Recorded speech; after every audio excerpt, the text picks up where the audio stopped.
Hi, I'm Adam Dunkels, and as you might know, I've been in the Internet of Things game for a while. I wrote some of the open source software that powers the IoT, and if you ever use an IT product from a company like Apple or Google, there's a good chance that my code was in there running under the hood. And in the last few years, I've helped build some 20 or so IT products with companies from large industrial multinationals to small startups that subsequently ended up dominating their markets. And in doing that, I've seen some patterns. I've seen what works and what can quietly kill a product before it even gets a chance. So here are my top 3 things that will make or break your IoT products. Number 3, test your things at scale early. So building a prototype is easy. Getting 1 or 2 devices to work in the lab, well, that's pretty easy these days. The real challenge is getting your devices to behave when they're out there in the real world in the hands of your customers.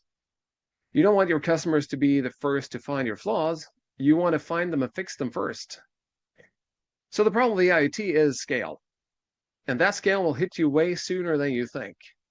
And I'm not talking about the back end and millions of users in the database. I'm talking about the physical product in the hands of your customers.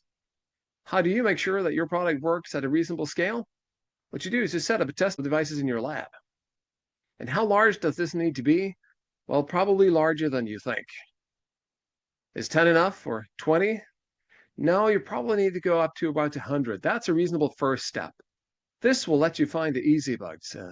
But the best companies that I worked with had over 1,000 devices in their test beds. A really good number to get an idea how things will work in the field and for finding those bugs that are really hard to find. And now you don't really need to go to 1,000 devices immediately, but having upwards of 100 is really the place to be. And by the way, this is where using an existing platform like Blecon really helps, because this type of testing is being done by the platform manufacturer.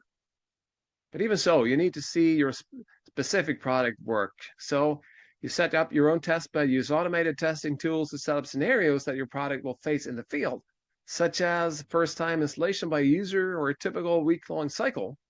You really want to be sure that these things always work. And number 2, test your things in the real world, because lab conditions lie. Your office Wi-Fi is not the same as that dodgy 3G-backed Wi-Fi in a factory basement or the customer's overloaded office network or a rural area with patchy coverage. Real-world environments are messy. Walls block signals. Interference comes from anything from microwave ovens to industrial machinery. You name it, you'll find it in the field. The only way to really know how your product behaves out there is to put it out there. I've had products that worked flawlessly in controlled settings but failed spectacularly when installed on site.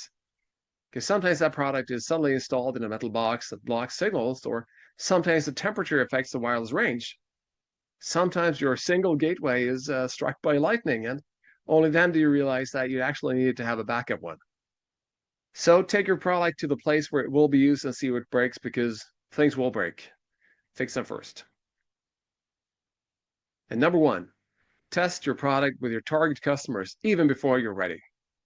And I know this contradicts what I just said about fixing your problems early and before your customers find them, but this is really a big one. You can build the most technically brilliant product in the world, but if it doesn't solve a real problem for your customers, it's going to go nowhere.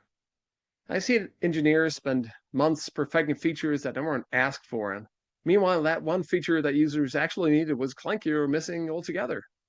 And the only way to really see this is to work closely with your customers. And you need that feedback early, not after launch, not after beta, ideally before even start building the product. Watch your customers interact with early prototype and they'll use your system in ways you never imagined. And this is free learning. Just make the most of it. And by the way, this is where a platform like Blecon cannot help you. You're on your own here, but this is also where you shine. You know your customers. So if you're building an IoT product, it's not about the tech. It's about the people and the problem that you're solving. But the tech still needs to work.